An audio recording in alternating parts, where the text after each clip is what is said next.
essa exclusividade de atração física,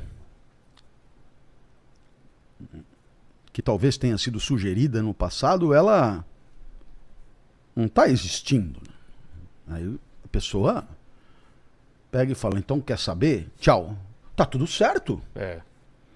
E a pessoa tem que dizer, pô, eu me relacionei com alguém fora da curva. Porque numa situação análoga vai tudo por baixo do tapete. Tudo por baixo do tapete. Ninguém fala nada. Né? Depois de 20 anos, na hora de separar, a pessoa vira e fala, mas eu não sei com quem eu fui casado. Por quê? Porque, então levanta o tapete. Deve ter até um dinossauro debaixo do tapete. Você entendeu? Então, quer dizer, no final das contas, a gente tem a possibilidade de jogar aberto com as pessoas todas. Né? O problema é que isso implica num custo imenso. Implica um custo imenso. Por quê? Porque como essa conduta é uma conduta relativamente excepcional e o que se espera é outro tipo de postura, na hora que você joga franco, você causa espécie, causa desamparo, causa mal-estar.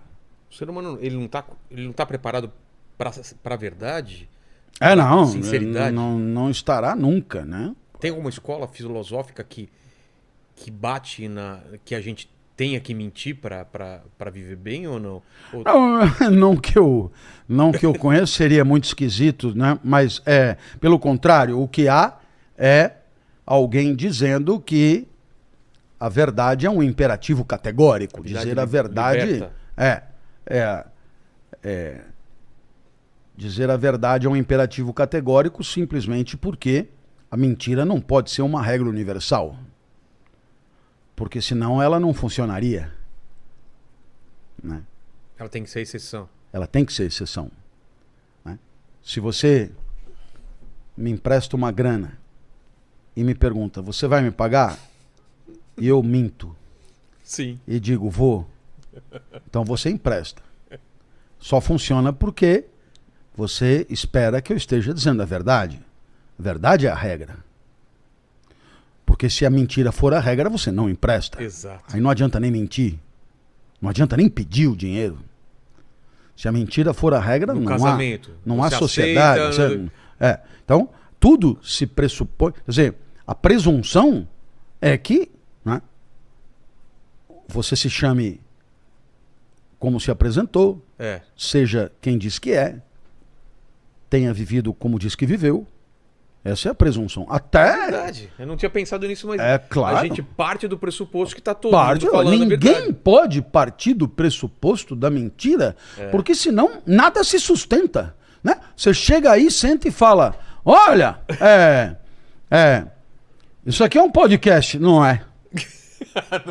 Não é. Não, nós estamos online, ao vivo. Não estamos. Na terceira você fala, vá pro inferno, velho. Não tem como se relacionar, né? Exato. Então, a relação pressupõe uma presunção de veracidade. É a regra. E é por isso que a mentira só pode ser o privilégio do canalha. Só pode ser excepcional. Só pode... Porque senão ela não funcionaria de forma nenhuma. Ela só funciona sendo a verdade como regra. O Kant tem um texto. Por que devemos dizer a verdade mesmo quando, dizendo a verdade, os efeitos são piores do que dizer a mentira? O título é mais ou menos esse. O título é maior que o texto. O título imagina para vender em livraria isso. Mas a ideia é essa, quer dizer, não existe essa de você chegar e dizer, eu vou ter que mentir porque... Né? Eu estou falando de estágios de saúde de gravidade avançada, eu estou falando de risco iminente de morte, eu estou falando de situações éticas candentes, né? Então, o que diz Kant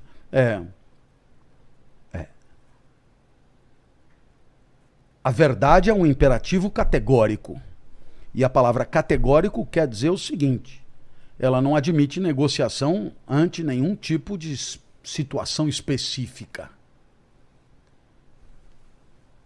Justamente porque é ela a regra universal. É a verdade que pode servir de regra universal, não a mentira. Não é? É claro que haverá quem tenha levantado a mão para discordar. Que algumas mentiras são necessárias. Por exemplo... Mentir para o seu filho, por exemplo.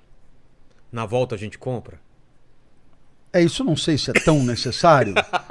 Já mas escutou essa falando, aí, né? falando em filho, você tem aí um regime autoritário qualquer, alguma coisa como 1984, Tá, ou Gestapo, nazismo, etc. E aí, então, você esconde o seu filho no porão da sua casa. Certo. Então chega o oficial da Gestapo. Como no filme do Bastardos Inglórios. Lembra aquele começo? Tá com uma família francesa escondida lá embaixo. Isso. E aí o cara pega e fala: eu queria saber se fulano de tal está aí. Bom, você tem duas se você opções, for consultar a crítica da razão prática de Kant, é preciso dizer: está escondido no porão. Era verdade. O cara pega e fala: mas escuta, essa tua verdade, o que fez foi decretar uma injustiça profunda, foi facilitar uma crueldade, foi, entendeu? Vamos dizer, haverá sempre argumento. Claro. Haverá sempre argumento, né? Então, por conta disso tudo, sempre que falamos de questões éticas, nos deparamos com uma extraordinária complexidade, né? Todos os argumentos são, de certo modo, problematizáveis e os valores são complexos. Afinal de contas, a fidelidade é muito importante, a gente disse aqui, né? Mas haverá outros valores importantes que podem se contrapor à fidelidade, né? Como, por exemplo, você diz: olha, aconteça o que acontecer, eu estarei aqui. Você pode me encontrar a qualquer momento, lugar, etc. Tal. E aí acontece uma coisa qualquer que você tem que se ausentar, etc. Então, você tem um valor contra o outro, né? Rapidamente, você tem o valor da disciplina, por exemplo, né? Esses caras que acordam 5 da manhã, banho gelado, sai correndo, 12 quilômetros, e volta, agachamento, não sei o que, supino, e você tem o valor do repouso. De repente não precisa acordar às 5 horas da manhã para quem mora num asilo de idosos, né? Então, no final das contas, a ética é um entendimento sempre aperfeiçoável, né, a respeito do melhor modo de interagir, do jeito mais justo de interagir, em cima de valores que são concretos da vida que está sendo vivida ali. E não são suposições que transcendam um cenário concreto de convivência. Por isso você tem a ética dos médicos, a ética dos advogados, a ética, né?